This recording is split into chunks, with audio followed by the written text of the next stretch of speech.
కార్యక్రమములను నిర్వహించుటకే వారు పెక్కుమంది అనుయాయులతో కలిసి జీవింతురు. ఇక రెండవ వారు ఆత్మానందులు అని పిలువబడుదురు. ఆత్మ సంతృప్తులైయుండు అట్టి వారలు ప్రచార కార్యక్రమమును చేపట్టరు.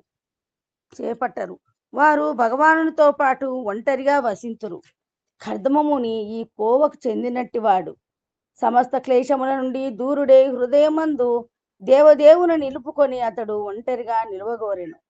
పరివ్రాజకుడు అనగా దేశ సంచారియగు సన్యాసి. అటువంటి సన్యాసి ఎచ్చోటను 3 రోజుల కన్నను అధికంగా వసించరాదు.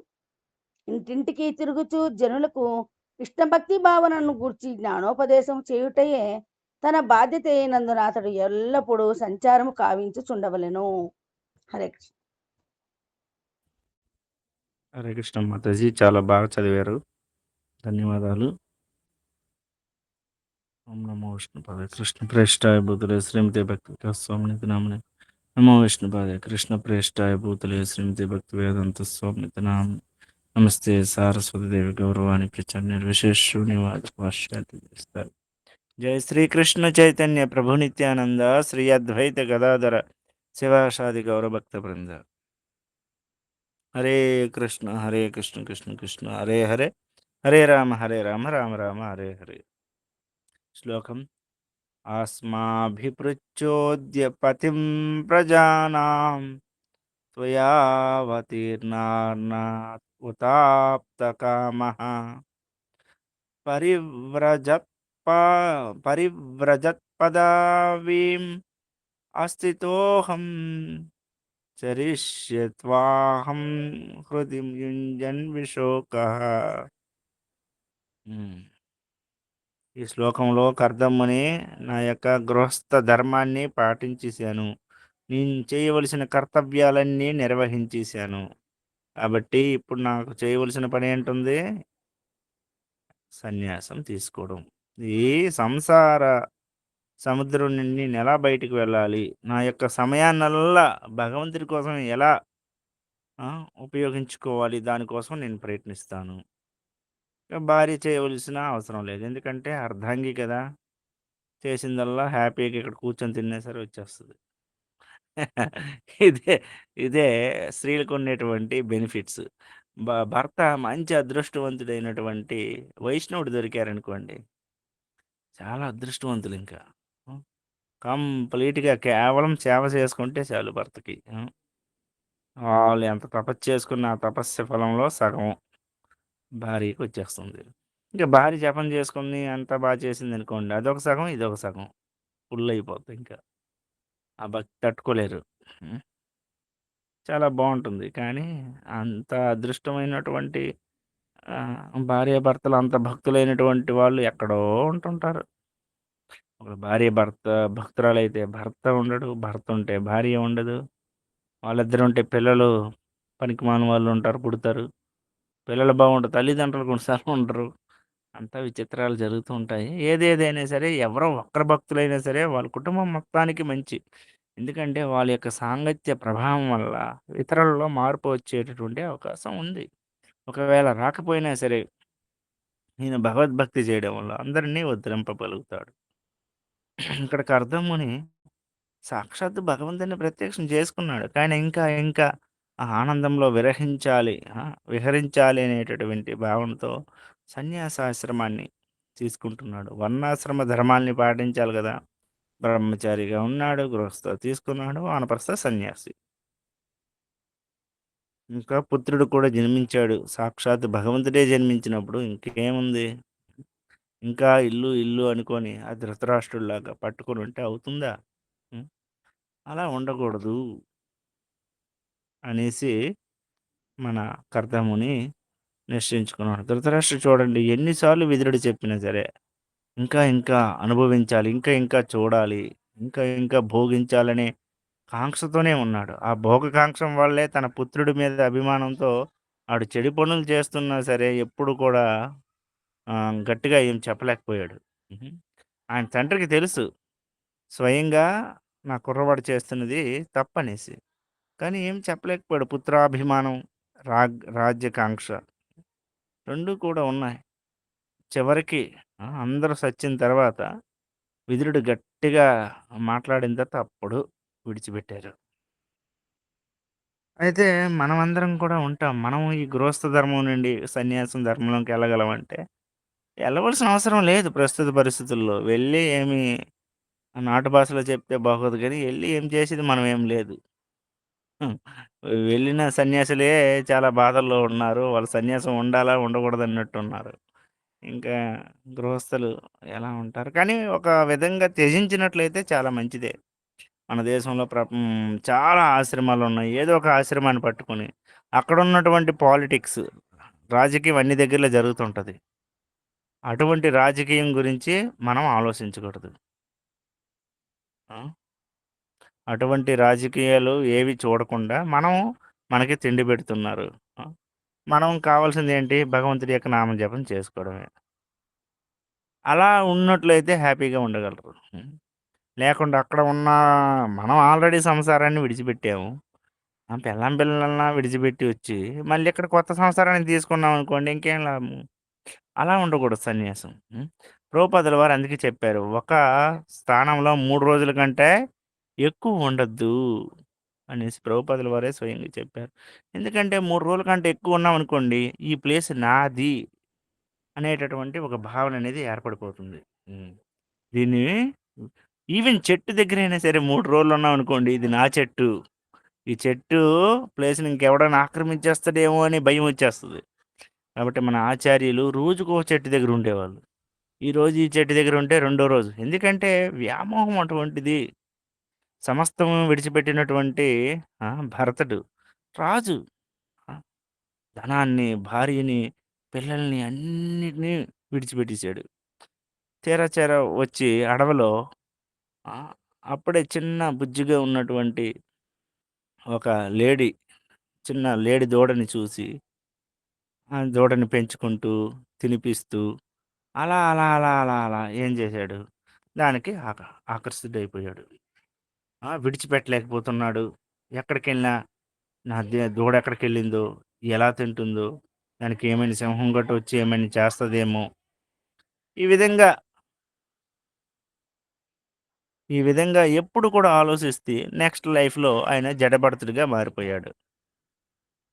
ఈ విధంగా జడభరతుడిగా మారిపోవడం ఆయనకి చాలా బాధ అనిపించింది. అరే! నేనింత సంసారాన్ని విడిచిపెట్టి కూడాను మళ్ళీ మామూలుగే జీవితం అయిపోయింది. ఇక నుండైనా స్ట్రిక్ట్‌గా ఉంటాననేసి ఎవరితో మాట్లాడకుండా, ఎటువంటి పాలిటిక్స్ లేకుండా జాగ్రత్తగా ఉండి తన భక్తి చేసుకుంటాడు. హ్మ్. అది అలా ఉండాలి. అంటే సన్యాసం అంటే న్యాసం అంటే విడిచిపెట్టుట. సంన్యాసం మంచిగా విడిచిపెట్టడం. ఈ సంసారాన్ని ఆ! విడిచిపెట్టడమే న్యాసము.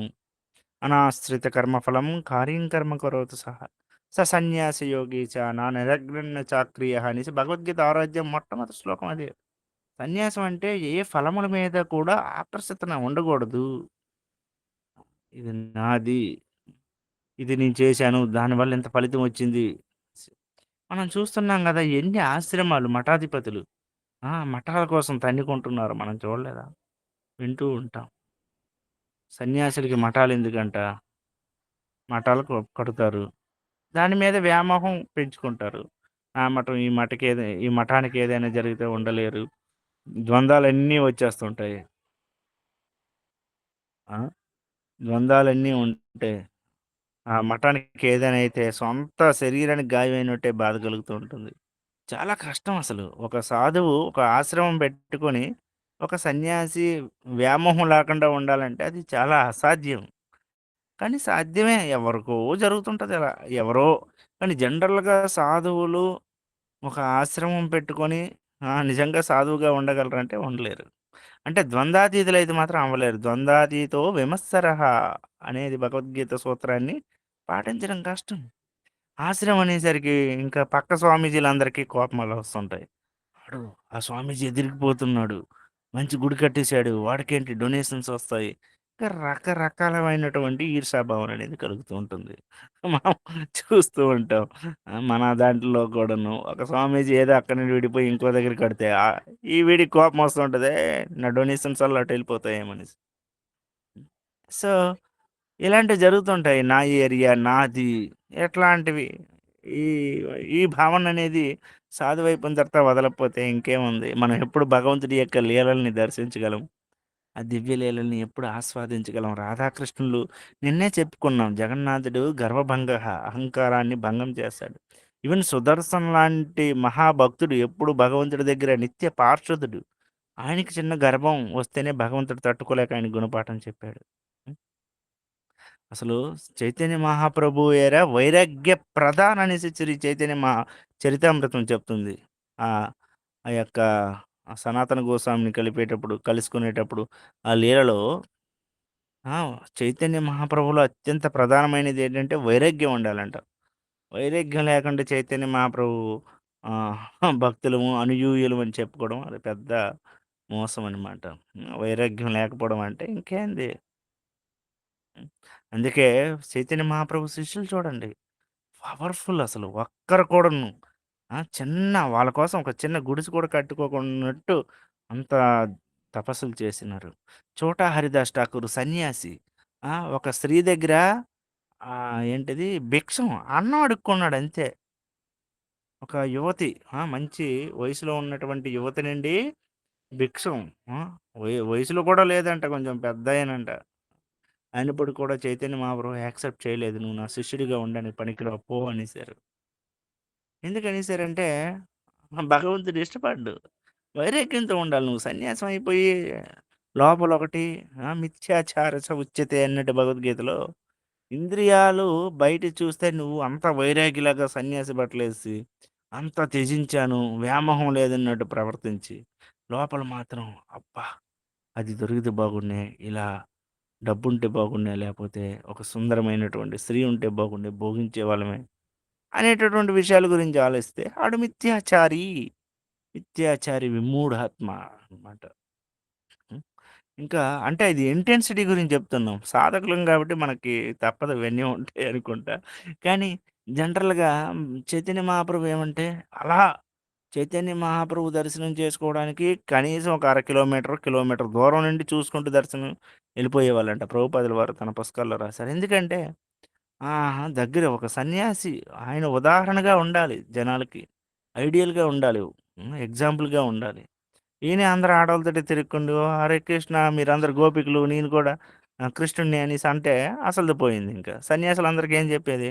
ఈ పాటికి మన దేశంలో ఉండే సన్యాసులందరూ ఇంక అందరూను చుట్టుపక్కల గోపికలు ఉండండి అనేసి ఇంకా రోజుకో స్త్రీతో ఉండేవాళ్ళు. ఇప్పటికే చాలామంది మేము భగవంతుడి అవతారం అని చెప్పుకుంటూ గోపికలందరూ నాతో డాన్స్ చేయండి అనేసి ఒకసారి నిత్యానంద స్వామి మీకు తెలిసిందే హైదరాబాద్ అంటే బెంగుళూరులో దొరికిపోయి గోల గోల రచ్చ రచ్చ అయిపోతే ఇప్పుడు ఎక్కడో దేశానికెళ్ళి కైలాస అనేటటువంటి ఒక దీపాన్ని ఏర్పాటు చేసుకున్నారు. అంటే చూడండి మనము భగవంతుడి భక్తుడిగా ఉండడం, హంబుల్‌గా ఉండడం, వినమ్రతగా ఉండడం. హ్మ్. అది చాలా మంచిది. కృష్ణుడికి అదే నచ్చుతుంది. మన దగ్గర ఎంత డబ్బున్నా, మనం ఎన్ని వేషాలేసుకున్నా ఎవడొచ్చి చూడట్లేదు కదా! అనుకుంటే భగవంతుడు చూస్తున్నాడు. సర్వస్య చాహం కృత సన్నివిష్టం అందరి హృదయాల్లో ఉన్నాడు. భగవంతుడి ఎవడి హృదయంలో ఏముందో తెలీదా ఏంటి? మనం అబద్ధాలు చెప్పియవచ్చు. ప్రభుజీ ఇలా చేస్తున్నాం ప్రభు బాగా అది ఇది అని చెప్పియవచ్చు. కానీ భగవంతుడు ఈడెంత దొంగ వెధవరా బాబు! పోనీ నిజం కూడా చెప్పట్లేదు అన్నట్టు అనుకుంటాడు. హ్మ్. కాబట్టి మనం చాలా జాగ్రత్తగా ఉండాలి. సాధు జీవితంలో, సన్యాసి జీవితంలో ఇంతకుముందు సన్యాసం గురించి నేను చాలా సార్లు చెప్పాను. సన్యాసం జీవితం గురించి. సో, సన్యాసి జీవితంలో చాలా కష్టం ఉంటుంది. ఆ కష్టం ఏమంటే భగవంతుడు అన్ని వేళలా మనల్ని రక్షిస్తాడు అనేటటువంటి ఏకైక భావనతో ఉండి సన్యాసం తీసుకోవాలి. సన్యాసం తీసుకున్న తర్వాత భయం అనేదే ఉండకూడదంట. అభయం సత్వ సంసిద్ధిః అన్నట్టు అభయం ఉండాలి ఫస్ట్. భయం అనేదే ఉండకూడదు. భగవంతుడు అందరి హృదయంలో పరమాత్మ రూపంలో ఉన్నాడు. ఆయన రక్షిస్తాడులే. హ్మ్. అనే విధంగా ఉండాలి. అలా లేకుండా అబ్బా! ఫస్ట్ మంచిగా ఈరోజు మంచి బజ్జీలు చేయండి, మంచి ప్రసాదాలు చేయండి అంటే పోయింది కథ. సన్యాసి జీవితం ఇంకా ఎక్కడికో ఎళ్ళిపోతుంది. చాలామంది సాధువులు అందుకే ఇప్పుడేమంటే సాధువులందరికీ ఆరోగ్యాలు బాగోవు. సగం జబ్బులుంటాయి. షుగరుంటాయి, అది ఉంటాయి, ఇది ఉంటది, సమయానికి తినాలి, బ్యాక్ పెయిను, నెక్ పెయిను, అల్సర్‌లు. ఇంకేం సాధువులుగా ఉంటారు. ఈళ్ళెప్పుడు సాధుత్వం చేస్తారు, ఎప్పుడు సన్యాసం ఎప్పుడు భగవంతుడి యొక్క దివ్య లీలలను ఆస్వాదిస్తారో ఏంటో తెలియట్లేదు. అంటే కొంతమంది ఆస్వాదిస్తున్నారేమో, ఇంక నా పర్సనల్‌గా నేను చెప్పుకోవాలి. చాలా కష్టం భగవంతుడిని మనం ప్రత్యక్షం చేసుకోవాలంటే, ఎటువంటి వ్యామోహం కూడా ప్రభుపాదులు వారన్నారు. భగవద్ధామానికి ఎళ్ళేటప్పుడు మనకి ఒక చిన్న విషయం మీద ఈవెన్ గులాబ్ జామ్ తినాలి అని అనిపించిందనుకో ఇక్కడే ఉండిపోతామంట. భగవంతుడు నాయన గులాబ్ జామ్ మీద వ్యామోహం వదిలేసిన తర్వాత వచ్చే జన్మలో ఎప్పుడో మళ్ళీ రా అన్నట్టు వదిలేస్తాడంట. కాబట్టి మనం కంప్లీట్‌లీ ట్రాన్స్‌పరెంట్. చూడండి అద్దం ఎలా ఉంటే అలా చూపిస్తుంది. చేతో దర్పణమార్జనం భవ మహాదావాగ్ని నిర్వాపనం శ్రేయక్కైరవ చంద్రికా వితరణం విద్యావధూజీవనం ఆనందాంబుధివర్ధనం ప్రతిపదం పూర్ణామృత స్వాదనం. చేతో దర్పణం అద్దం చూడండి ఎప్పుడు ఎలా ఉంటుంది, ఏది ఉంటే అది చూపిస్తుంది, ఎగస్ట్రాలు ఏం చూపించదు. అలాగే మన హృదయం కూడాను చాలా పరిశుద్ధమైపోవాలి. దయగల హృదయమే భగవన్ నిలయము అన్నారు. ఉం? కాబట్టి దయ కలిగితే కారుణ్య భావాన్ని కలిగి ఉండి వైష్ణవ పరదుఃఖ దుఃఖి అనే భావంతో ఉండి నిరంతరం భగవంతుడి యొక్క నామస్మరణలోనే అంకితమైపోవాలి. ఇంకా రాత్రి పగులు 24 గంటలు నామస్మరణ, నామస్మరణ, నామస్మరణ. అలా చేస్తేనే భగవంతుడి యొక్క దివ్య లీలల్ని బృందావనంలో రాధాకృష్ణుల యొక్క దివ్య లీలల్ని మనం చూడగలం. దివ్య జ్ఞాన్ హృదయ ప్రకాశితో దివ్య జ్ఞానం అంతా వస్తుంది. హ్మ్. అందుకే ఈ శ్లోకాల్లో ప్రభుపాదుల వారు చెప్తున్నారు. భజనానంది, గోష్ఠి ఆనంది ఇద్దరుంటారు భక్తులు. గోష్ఠి ఆనందులంటే వాళ్ళు భగవంతుడి యొక్క నామాన్ని ప్రపంచవ్యాప్తంగా చెప్పాలనుకునేవాళ్ళు. ఇంకోది భజనానంది. భగవంతుడి యొక్క నామాన్ని తను ఆస్వాదించాలనుకుంటాడు. వారి దగ్గరుండి చాలా స్ట్రాంగ్‌గా భగవన్నామం చేసుకొని, ప్రసాదం చేసుకొని, లేపోతే 2, 3 ఇంటికెళ్ళి మధుకరి అంటే చూడండి తేనెటీగలు చూడండి. అక్కడికెళ్ళి, ఇక్కడికెళ్ళి మధురాన్ని ఆ! సేకరిస్తాయి. ఆ విధంగా ఈ మధుకరి అనేవాడు సాధువు 2, 3 ఇంట్లకి వెళ్ళి ఆళ్ళిచ్చినటువంటి ఏదైతే ఫుడ్ ఉందో దాన్ని తినేసి, ఇంక జప సాధన చేసుకోవాలి. అంతేగాని రోజల్లా వండుకొని సచ్చారనుకోండి ఇంకెప్పుడు సాధన అవుద్ది? అలా కాదు. ఏదో అడుక్కున్నామా, 2, 3 ఇంటికెళ్ళి అడుక్కున్నామా, మహా అయితే 7 ఇళ్ళు సాధువులకి, సన్యాసులకి. 7 ఎవరో ఒకళ్ళేస్తారు కదా అన్నం. వండిన దాంతో అడ్జస్ట్ అయిపోయి, ఇంకా భగవంతుడి నామమే ఇంకా. హ్మ్. అలా ఇంద్రియాల మీద ఆకర్షణ పోద్ది. ఓహ్! ఇది తినాలి, ఈ టైంకి తినాలనేది ఇంకేం ఉండదు. ఏమంటే శరీరం లోపల వీడు కృష్ణ ప్రేమలో ఉన్నాడు, వీడికి డిస్టర్బ్ చేయొద్దు, ఉన్నదాంతో అడ్జస్ట్ అవుతాం అనేసి వాళ్ళు అర్థం చేసుకుంటారు. మనమేమొచ్చి ఎప్పుడు ఇంద్రియ భోగం గురించి ఆలోచిస్తున్నప్పుడు, వీడు బాగా ఆలోచిస్తున్నాడు. అయ్యా మొత్తం ఇంద్రియాలు స్ట్రాంగ్‌గా ఉండండి, రెడీగా ఉండండి మనోడు మంచి మంచి సినిమాలు చూడాలనుకుంటున్నాడు. లేపోతే మంచి మంచి స్త్రీలను చూడాలనుకుంటున్నాడు. లేకపోతే మంచి ఆహార పదార్థాన్ని భుజించాలనుకుంటున్నాడు. ఇంద్రియాలు గట్టిగా ఉండండి అంటాయి. పడపడేం చేసుకుంటూ పోతుంటాయి. కాబట్టి మనం ఇంద్రియాల్ని బలం చేకూర్చకుండా, ఇంద్రియాలు భగవంతుడి సేవ కోసం, భగవంతుడి యొక్క నామంలో ఉండేటట్లు ఆ విధంగా స్ట్రాంగ్ చేయించుకోవాలి. హ్మ్. మనస్సు ఎస్పెషల్లీ మనస్సే అన్నీ చేసేది ఇదంతాను. ఆ మనస్సుని బాగా చూడండి ఈ పదును చేయడానికి లేపోతే వజ్రాన్ని, లేపోతే బంగారాన్ని ఏ విధంగా అయితే ఆ బంగారంలో ఉండేటటువంటి కలుషితాన్ని పోగొట్టడం కోసం బాగా కాలుస్తారంట. ఆ విధంగా బాగా కాల్చి హృదయాన్ని హరే కృష్ణ మహామంత్రంతో, భగవత్ ప్రసాదంతో, భగవత్ భక్తుల యొక్క సాంగత్యంతో బాగా క్లీనింగ్ చేసినట్టయితే మిలమిల మెరుస్తుంది హృదయం. అప్పుడు మనస్సు ఏమి భౌతికమైనటువంటి విషయాల మీద ఆకర్షించకుండా, ఆ దివ్యమూర్తులైనటువంటి శ్రీ శ్రీ రాధాకృష్ణుల యొక్క లీలామృతంలో మునిగిపోతూ ఉంటారు. ఇక గోష్ఠి ఆనందులు ఏమంటే నచతస్మాస్ మనుష్యేషు కశ్చిన్మే ప్రియకుత్తమః అన్నట్టు వాళ్ళెప్పుడు కూడా భగవంతుడి యొక్క నామాన్ని ప్రచారం చేయడంలో ఉంటారు. ఎందుకంటే నేనొక్కడినే ఆనందించాలా? ప్రపంచవ్యాప్తం వల్ల ప్రచారం చేద్దాం. ఒకసారి రామానుజాచార్యులు చాలా సార్లు గోష్ఠియా పూర్ణులనుకుంటా గురువుగారు. చాలా గురువు గారులున్నారు. అందులో ఒక గురువుగారు గోష్ఠియా పూర్ణులనుకుంటా. ఆయన దగ్గరికి చాలా సార్లు ప్రయత్నించారు. చివరికి లాస్ట్‌కి ఒక మహామంత్రాన్ని ఇవ్వడం జరిగింది. ఈ మంత్రాన్ని ఎక్కడ కూడా ఎవరికి కూడా చెప్పకూడదు. నువ్వు ఉచ్చరించినట్లయితే నువ్వు భగవద్ధామానికెళ్ళిపోతావు అని చెప్పడం జరిగింది. అయ్యో! ఈ మంత్రాన్ని నాకొక్కడికేనా? అందరికీ లాభం చేకూర్చాలి అనేసి నేను గురువుగారి యొక్క మాటల్ని, గురువుగారి యొక్క ఆదేశాల్ని పాటించకపోవడం వల్ల నాకు నరకమొచ్చుగాక, కానీ జీవులందరూ కూడా ఉద్ధరింపబడుతున్నారు కదా! అనేసి ఒక పెద్ద ఎత్తైన ప్లేస్‌కొచ్చి జనాలందరినీ పిలిసి, "రండి, రండి మీకు ఒక గొప్ప విషయం చెప్పబోతున్నాను. దీనివల్ల మీకందరికీ శ్రేయస్సు కలుగుతుందనేసి." అందరూ వచ్చిన తర్వాత వాళ్ళందరి చేత భగవంతుడి యొక్క నామాన్ని జపింపజేసినారు. వెంటనే అది గోష్ఠ్యా పూర్ణులకి వాళ్ళ గురువుగారికి తెలిసింది. "ఏమయ్యా! ఏంటిది నువ్వు చేసింది?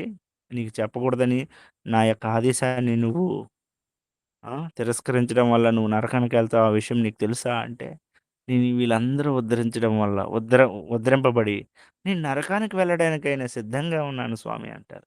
అది కదా వైష్ణవుల యొక్క హ్మ్. అది కదా వైష్ణవుల యొక్క గొప్ప తత్వం. పరదుఃఖ దుఃఖీ వైష్ణవులు సర్గాపవర్గ నరకేషు అపితుల్యార్ధ నిందిత. స్వర్గం గాని, అపవర్గం గాని, నరకం గాని ఎక్కడైనా వాళ్ళు సిద్ధమే. భగవంతుడి నామం అక్కడుండి భగవంతుడి యొక్క లీలలు జపించబడాలి. హ్మ్. నరకంకెళ్తే ఏమైపోయింది? నరకంలో అక్కడ చాలామంది ఉంటారు దుష్టులు. వాళ్ళందరికీ భగవన్నామాన్ని జపం చేయించినట్లయితే వాళ్ళందరూ ముక్తిని పొందుతారు. ఒకసారి శ్రీల ప్రభుపాదుల వారు ఎక్కడో విదేశాల్లో ఆస్ట్రేలియాలో ఎక్కడో ప్రచారం చేస్తూ ఉన్నప్పుడు అక్కడ కొంతమంది భక్తులు ఆహ్, ఇలాగే అరెస్ట్ అయ్యారు. అంటే నగర సంకీర్తన చేస్తే ఆ దేశంలో ఒప్పుకోలేదు. వాళ్ళందరినీ జైల్‌లో పెట్టారంట. జైల్‌లో పెడితే మీకు బెయిల్ కావాలంటే ఇన్ని వందల వేల డాలర్స్ అవుతాయి. మీరు బెయిల్ తెప్పించుకోవాలంటే బయట విడిపడాలంటే బెయిల్ తీసుకోండి. ఈ విధంగా డబ్బు అడుగుతున్నారంట. ఇప్పుడు ప్రభుపాద్‌కి లెటర్ రాసారు వీళ్ళు. లెటర్ రాస్తే ప్రభుపాద్ అన్నారు, "ఒక్క డాలర్ కూడా ఇవ్వద్దు. మీరు లోపలే భజన చేయండి" అన్నారంట. భగవంతుడి యొక్క నామాన్ని జపించేయండి అనేసి. ఇక అప్పటి నుంచి వాళ్ళందరూ అద్భుతంగా 5, 6 గంటలు విపరీతంగా హరే కృష్ణ, కృష్ణ కృష్ణ హరే రామ, హరే రామ, రామ రామ హరే కృష్ణ, హరే కృష్ణ, హరే కృష్ణ, హరే కృష్ణ. ఇంక ఉన్న ట్యూన్‌లన్నీ కొత్త కొత్త ట్యూన్‌లన్నీ కలిపి జనాలందరిని ఆకర్షింపజేశారు. ఇంకా ఈ ఖైదీలందరూ ఉంటారు గదా! తప్పు చేసి లోపలున్నవాళ్ళు. వాళ్ళందరూ ఆ యొక్క నామానికి ఆకర్షింపబడి, వాళ్ళందరికీ ఉద్ధరణ అనేది జరుగుతుందంట. ఒరేయ్ నాయనా! మీరు బయటుండడం కంటే లోపలుండి మీరు ఎక్కువ వర్క్ చేసేస్తున్నారనేసి తర్వాత ఎలాగో విడిచిపెట్టడం జరిగిందంట. అంటే భగవంతుడి యొక్క నామం ఎక్కడున్నా సరే భక్తుల పరిస్థితి ఏంటంటే ప్రచారం. హ్మ్. వాళ్ళ జైల్‌లో ఉన్నా సరే వాళ్ళు ప్రచారం అనేది ఆపలేదు. అది భగవంతు భక్తులు ఈ విధంగా ఉంటారు. ఇక్కడ రామానుజాచార్యులు చూడండి అఫ్‌కోర్స్ వాళ్ళ ఆదిశేషుల అవతారము అది వేరే విషయం. కానీ ఎలా ఉన్నారు వాళ్ళ భావనేంటి? అందరిని ఉద్ధరించబడాలి. అనంత వాసుదేవ్ అనేసి వాసుదేవ్ ఘోష్ అనుకుంటా. ఆయన కూడాను శ్రీ చైతన్య మహాప్రభువుకి అంటారు. స్వామి ప్రపంచంలో ఉండే వాళ్ళ యొక్క అన్ని పాపాలు నేను తీసుకోవడానికి సిద్ధంగా ఉన్నాను. వాళ్ళందరి పాపాల యొక్క ఆహ్, ఏదైతే పనిష్మెంట్స్ ఉంటాయో నేను అనుభవిస్తాను. కానీ ఆళ్ళందరికీ ముక్తినివ్వయ్యా అనేసి అంటారు. అప్పుడు శ్రీ చైతన్య మహాప్రభు ఆయన్ని ఆలింగనం చేసుకుంటారు. అబ్బా! ఎంత కరుణామూర్తివయ్యా అనేసి. ప్రపంచంలో జనాల్ని భగవంతుడు అనుకుంటే ఒక క్షణంలో ముక్తినివ్వగలడు. కానీ వాళ్ళు ఎక్కడికెళ్ళినా సరే అదే కంపు చేస్తారు. ఆ వైకుంఠంకొచ్చి దేవుడి మాట వినకపోతే ఇంకేముంది అక్కడ భక్తి చేయకపోతే. కాబట్టి జనాలు దుష్టులు వాళ్ళు స్వతంత్రంగా వాళ్ళకని భక్తి చేయాలనిపించాలి. ఈ భౌతిక జగత్తు అనేది కుంటము. ఇక్కడ ఉండకూడదు. వైకుంఠంకెళ్ళాలి అని జీవులు కనిపించాలి. అది జీవులు కనిపించలేదనుకోండి ఇంక భగవంతుడు ఎంతని చేస్తాడు జీవుల కోసం చెప్పండి. హ్మ్. కాబట్టి భగవంతుడి కోసం నిరంతరం ఈ విధంగా నామజపం చేసుకోవాలి. ఈ విధంగా భజనానంది, గోష్ఠి భగవంతుడి కోసం నిరంతరం కష్టపడుతూ ఉంటారు. భగవంతుడి యొక్క ఎక్కువ కష్టపడేది గోష్ఠి. శ్రీల ప్రభుపాదుల వారు ఏమంటారంటే, భజనానందుల కంటంట గోష్ఠి చాలా ఉత్తమమైనటువంటి వాళ్ళు. ఎందుకంటే వాళ్ళు భగవంతుడి యొక్క నామ ప్రచారాన్ని ప్రజలందరికీ చేసి, ఆళ్ళందరికీ లాభం వచ్చేటట్టు చేస్తారంట. కానీ అదే భజనానందులు ఏం జేస్తారు? వాళ్ళ జపం వాళ్ళు జేసుకుంటారు. వాళ్ళ హ్యాపీగా భగవన్నామాన్ని ఆనందిస్తారు. కానీ భక్తులు అలా కాదు. హ్మ్. గోష్ఠి ఆనంది భక్తులు అలా కాదు. ప్రపంచవ్యాప్తంగా నామస్మరణ ప్రచారం. సో, అలాంటప్పుడు దివ్య జ్ఞాన్ హృదయ ప్రకాశయితు ఆ దివ్యమైనటువంటి భగవంతుడి లీలలు హృదయంలో ప్రకాశితమవుతాయి. హ్మ్. ఈ విధంగే శ్రీ చైతన్య మహా బర్సానా. బర్సానాలో రాధారాణి ఉండడం అనేది అనేకమైన లీలలు చేసింది. అయితే బ్రహ్మదేవుడు చతుర్ముఖ బ్రహ్మ మనకి మన యొక్క బ్రహ్మాండానికి అధికారి చతుర్ముఖ బ్రహ్మ. ఆయన మెయిన్ కదా! సృష్టించినటువంటి వాడు. ఆయన రాధాకృష్ణుడి యొక్క దివ్య లీలల్ని చూడాలని, వాళ్ళ యొక్క పాదధూళిని తన తల మీద పెట్టుకోవాలనేసి ఎప్పటినుంచో అనుకుంటున్నాడంట. అలా అనుకుంటూ ఒకరోజు తీవ్రమైనటువంటి తపస్సు చేశాడు. 60,000 సంవత్సరాలంట తపస్సు చేశాడంట. తపస్సు చేస్తే చివరికి రాధారాణి కృప చెంది ఆ రాధాకృష్ణులు అనుగ్రహించారంట బ్రహ్మదేవుడికి. ధూళిని ధూళిని 4 రాధాకృష్ణుల యొక్క దివ్యలీలను చూపించడమే కాకుండా అవన్నీ కూడా ఆ ధూళేంటంటే తల మీద పెట్టుకున్నాడంట. ఆ తల మీద పెట్టుకున్నటువంటి ప్లేస్‌లే 4 ముఖాలు కదా!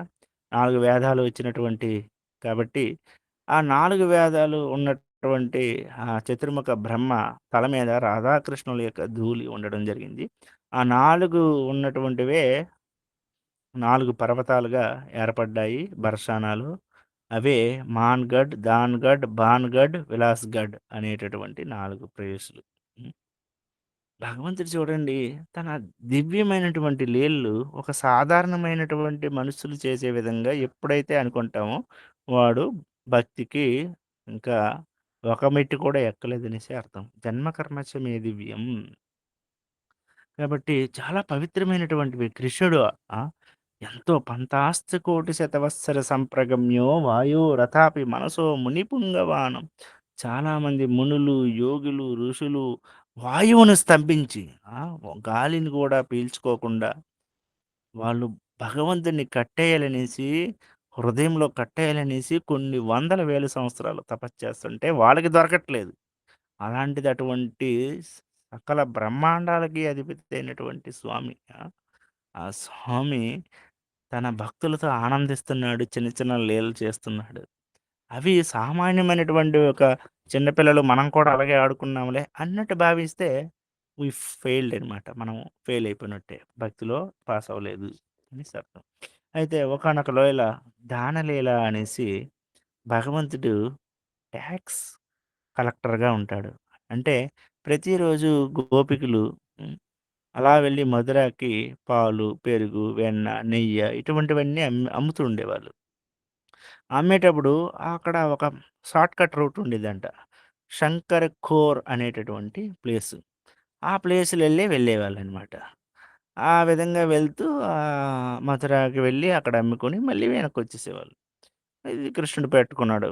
ఎలాగైనా సరే రాధారాణి గోపికల నుంచి ఆహ్, ఉన్నటువంటి నెయ్య, పాలు, వెన్న ఇటువంటివన్నీ మనం స్వీకరించాలనేసి వాళ్ళు ప్లానేశారు కృష్ణుడు. ఇంకా ఆ చిన్న దారి శంకర్‌కి 2 పర్వతాల మధ్యన చిన్న దారనమాట. అటు ఇటు తప్పించుకోవడానికి అవ్వదు. అటువంటి దారిలో కృష్ణుడు, గోపాలికలందరూ కూర్చొని వెరైటీ వేషం వేశారు. వేషం మార్చారు. అంటే రాజు సైనికుల్లాగా వేషాన్ని పెట్టుకొని ఆ! "ఏయ్! ఎక్కడికి వెళ్తున్నారు? ఈ మార్గంలో వెళ్ళేటప్పుడు ఆ! మీరు టాక్స్ పే చేయాలి. ఎంతో రుసుమునివ్వాలి. మీరివ్వకుండా ఎళ్ళిపోతారంటే కుదరదనేసి" వాళ్ళందరినీ అడ్డగించడం జరుగుతుంది. ఇదంతా మా యొక్క ఆధీనంలో ఉంది. కాబట్టి మీరు టాక్స్ పే చేయాలనేసి అంటుంటే, సుంకమని పే చేయాలంటుంటే, అప్పుడు కృష్ణుడు దొరికిపోయాడనమాట. ఎట్లా అంటే నడుముకి ఫ్లూట్ పెట్టుకున్నాడు. వేణువుని ధరించాడు. నెమల నెమల నెమలి నెమలి పించం అలాగే ఉండిపోయింది. అది తీయలేదు కృష్ణుడు. దొరికిపోయాడు. అందరూ పట్టుకున్నారు కృష్ణుడిని. కృష్ణుడిని పట్టుకొని "నువ్వు ఇలాంటి వేషాలేస్తావా? మీ ఆవులు నీకు 9,00,000 ఆవులున్నాయి." కృష్ణుడి కాడ 9,00,000 ఆవులు పాలించేవాడు. హ్మ్. నీ 9,00,000 ఆవులు మా యొక్క పొలాల్లో మేస్తున్నాయి. నువ్వు మాకు రివర్స్‌లో కట్టకుండా మాకిలాంటి వేషాలేస్తావనేసి గోపికలు వాళ్ళని పట్టుకోవడం. ఆ తర్వాత ఈ గోపాలకులందరూ గూడా వాళ్ళ కడవలుంటాయి గదా! ఆ కుండల్లో ఉండేటటువంటి వాటిని రాళ్ళతో కొట్టి దాని నుండి కారుతున్నటువంటి పాలు ఇత్రాది గో ప్రొడక్ట్స్ అన్నిటిని కూడా స్వీకరించడం. ఆ విధంగా ఒకళ్ళకొకళ్ళు దివ్యమైనటువంటి లీలలు చేసుకునే ఉండేవాళ్ళనమాట. హ్మ్. అది చాలా బావుంటుంది ఆ స్టోరీ. తర్వాత రాధారాణి వాళ్ళు కూడాను ఈళ్ళు ఇలాంటి వేషాలేస్తున్నారు గదా! అనేసి మళ్ళీ వాళ్ళు రివెంజ్ తీర్చుకోవడం కోసం వాళ్ళు ఇంకొక వేషంలో వచ్చి మేము ఆ! మేము నంద మహారాజ్ తరపుననేసి వాళ్ళందరిని చెట్టుకి కట్టేయడం. ఆ తర్వాత కృష్ణుడి యొక్క ఆ ముగ్ధ మనోహరాన్ని చూసి మళ్ళీ రాధారాణి కరుణించి వాళ్ళందరిని విడిచిపెట్టడం. ఇలాంటివన్నీ చాలా అద్భుతంగా ఉంటాయి. దీని మీద మన రూపగోస్వాములు వారు ఏం చేశారంటే, 'లలిత మాధవం' అనేటటువంటి ఒక అద్భుతమైనటువంటి గ్రంథాన్ని రచించారు. ఆ రచించి ఇవ్వకివ్వగా ఎవరికిచ్చారు? రఘునాథ దాస గోస్వామికిచ్చారు. ఆ! 'పానిహటి చెడదహి' దానికి మెయిన్ రఘునాథ్ దాస గోస్వాములే కదా! ఆయన కోటీశ్వరుడు, వైరాగి. మొత్తం విడిచిపెట్టి నిరంతరం భగవంతుడి నామస్మరణే. ఈవెన్ కాలువలో ఉండేటటువంటి జగన్నాథ ప్రసాదాన్ని ఉప్పుతో కడిగి దాన్ని ఆరగించేవాళ్ళు. అంతటి మహావైరాగి చైతన్య మహాప్రభు ఆజ్ఞ ప్రకారం బృందావనంలో వెళ్ళి అక్కడ నివసిస్తున్నారు. హ్మ్. రూపగోస్వామి చాలా గొప్పగా రాశారనమాట 'లలిత మాధవం' అనేసి. అటువంటి గొప్ప గ్రంథాన్ని అయ్యా చదువుతాడు కదా! అనేసి మనోడికిస్తే, ఆ 'లలిత మానకంలో' ఏముంటదంటే, కృష్ణుడు బృందావనాన్ని విడిచిపెట్టి వెళ్ళిపోయిన తర్వాత గోపికల యొక్క ఉన్నటువంటి ఆ విరహ వేదాన్ని, విప్రలంబ ఆ! రసాన్ని అందులో కురిపించేశారు. అప్పుడు ఈ యొక్క ర రఘునాథ్ దాస్ గోస్వామి అది చదివి పిచ్చోడిలాగా అయిపోతారు. కృష్ణుడు వీడు ఇంత మోసగాడా? ఇంత రాస్కెలా? ఎలా అసలు గోపికల్ని విడిచిపెడతారు? గోపికలు ఏడుస్తున్నారు. కొంతమంది చచ్చిపోయినారు. ఆ విరహాన్ని తట్టుకోలేక చెట్లు అక్కడ ఉన్న పక్షులు చచ్చిపోయాయి. జంతువులు చచ్చిపోయాయి. ఆ! ఆ విరహం తట్టుకోలేక కృష్ణుడిని మళ్ళీ చూడలేమనే బాధతో చాలా విరహాన్ని అటువంటి చాలా హైయెస్ట్ పీక్ లెవెల్స్ అన్నమాట. అటువంటి భక్తి లేకపోతే మనకర్థం కాదు. ఆ ఫీలింగ్‌ని మనం పట్టుకోలేం. అయితే అటువంటి గొప్ప పుస్తకాన్ని అలాగిచ్చిన తర్వాత చాలా ఇంటెన్స్‌లో వెళ్ళిపోయి ఈయన సూసైడ్ చేసుకోవడానికి ఎళ్ళిపోయినంత స్థాయికెళ్ళిపోయిందది. నేను బతికుండకూడదు. నేను గోపికల యొక్క విరహాన్ని నేను చూడలేను అనేసి వెంటనే ఆయన ఇలా చనిపోవడానికి నిశ్చయించుకున్నప్పుడు మళ్ళీ అద్యేంద్ర నాయన తలకాయ నొప్పిలాగా ఉందనేసి మన రూపగోస్వామి 2 పుస్తకాలు రాశారు. ఏంటి 'దానకేలి చింతామణి, దానకేలి కౌముది' అనేసి. అంటే టాక్స్ పేయర్ చింతామణి, టాక్స్ పేయర్ కౌముది అన్నట్టు 2 పుస్తకాలు అద్భుతంగా కృష్ణుడి యొక్క దానలీలని అంటే టాక్స్ కలెక్టర్‌గా ఉండేటటువంటి 2 పెద్ద పుస్తకాలు రాశారనమాట. రూపగోస్వాముల వారు. అదిచ్చారండి. నాయనా నీకు ఇంకో పుస్తకం ఇస్తాను ఇదొకటి చదువు అంటే, ఆ పుస్తకం ఇస్తున్నావా నిజంగానే అంటే ఈ పుస్తకం ఇచ్చేయాల అన్నారు. ఏంది లలిత మాధవం. లలిత. అయితే సరే అనేసి ఒక చేతిలో ఇచ్చి, ఒక చేతిలో తీసుకున్నప్పుడు మాత్రమే ఇచ్చాడు. లేపోతే ఇవ్వలేదనమాట.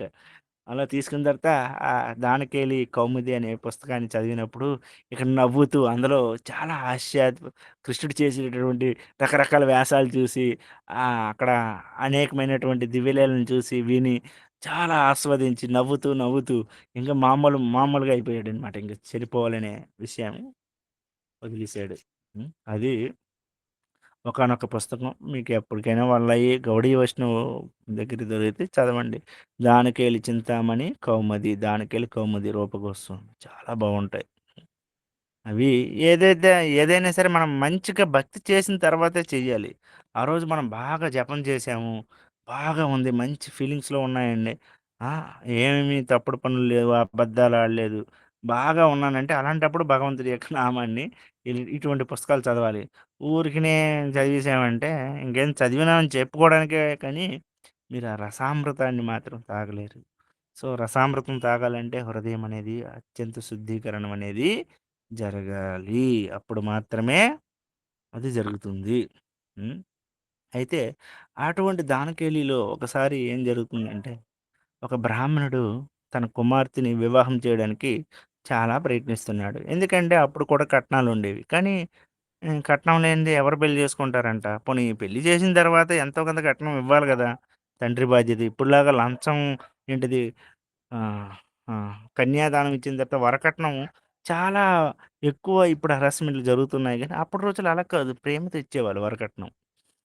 వరుడికి ఇచ్చేటటువంటి కట్నం. కుమార్తెతో పాటు వాళ్ళిద్దరు వాళ్ళిద్దరు హ్యాపీగా ఉండడం కోసం ఇలాంటివి ఇచ్చేవాళ్ళు. హ్మ్. అటువంటి సందర్భంలో ఒక బ్రాహ్మణుడు అందరి దగ్గర తిరుగుతాడు. ఎవడో ఒకడు దానం చేయండయ్యా, దానం చేయండయ్యా నా కూతుర్ని వివాహం చేయాలనేసి. ఎవరి దగ్గరికి ఎవ్వరివ్వరు. అప్పుడు లాస్ట్‌కి కృష్ణుడి దగ్గరికొస్తాడు. కృష్ణ నువ్వేనంట అందరూ చెప్తున్నారు. నీ దగ్గరికెళ్తే నా యొక్క బాధలన్నీ నెరవేరుతాయంట. నువ్వు బ్రాహ్మణ హితాయిచా కదా! నువ్వు గోవుల్ని, బ్రాహ్మణుల్ని ప్రేమిస్తావంట. కాబట్టి నీ దగ్గరికే వచ్చానయ్యా అని ఎవరు చెప్పుకోవాలి. ఆర్తో జిజ్ఞాసరార్థార్థి జ్ఞాని చ వరదర్శవ అన్నావు గదా! అర్థం కావాలంటే నా దగ్గరికే రా అన్నావు కదా! వచ్చాను. అంటే, ఆ బ్రాహ్మణుడి యొక్క మాట కాదనలేడు కదా భగవంతుడు. బ్రాహ్మణ ప్రియుడు గాబట్టి. బ్రాహ్మణులంటే బ్రాహ్మణ భక్తులండి. అంతేగాని క్యాస్ట్ బ్రాహ్మిన్స్ కాదు. ఇది పిచ్చి వెధవలు చాలామంది అసలు పుట్టుతారు, కానీ వాళ్ళు కూడా మాంసం ముక్కలు తింటున్నారు. అసలు బ్రాహ్మణులకున్నటువంటి జ్ఞానం గాని అటువంటివేవి లేవు. ఉత్తమమైన బ్రాహ్మణ పంతులున్నారు. ఆళ్ళది వేరే విషయం. ఇన్ జనరల్‌గా బ్రాహ్మిన్స్ చాలామంది పతనమైపోయారు. ఆ రోజుల్లో బ్రాహ్మిన్స్ అంటే బ్రాహ్మిన్సే ప్యూర్‌గా ఉండేవాళ్ళు చాలా వరకు. ఎక్కడో దుష్ట బ్రాహ్మణులు, రావణాసురుడు లాంటి వాళ్ళు ఉండేవాళ్ళేమో గానీ, మోస్ట్‌లీ మంచి వాళ్ళే ఉండేవాళ్ళు. హ్మ్. కాబట్టి బ్రాహ్మణ పీరియడు బ్రాహ్మణుడడిగితే ఇంక ఇవ్వలేనని చెప్పలేదు కదా! అయ్యో! సరే అనేసి మంత్రం మంత్రం చేసి ఆ నీళ్ళు చిన్న పిల్లవాడే కృష్ణుడు అయినప్పటికి కూడాను, ఇదిగో నా దగ్గర ఉన్న ఒకే ఒక ఆస్తి ఏమిటంటే శ్రీమతి రాధారాణి. కాబట్టి ఆ ఆస్తినే నీకిచ్చేస్తాననేసి శ్రీకృష్ణ భగవానుడు రా రాధారాణిని దానం చేసేస్తాడు. ఎవరికి? ఆ బ్రాహ్మణ పంతులకి. ఆ బ్రాహ్మణ పంతులు ఎడుతూ "ఇదేందయ్యా నాయనా!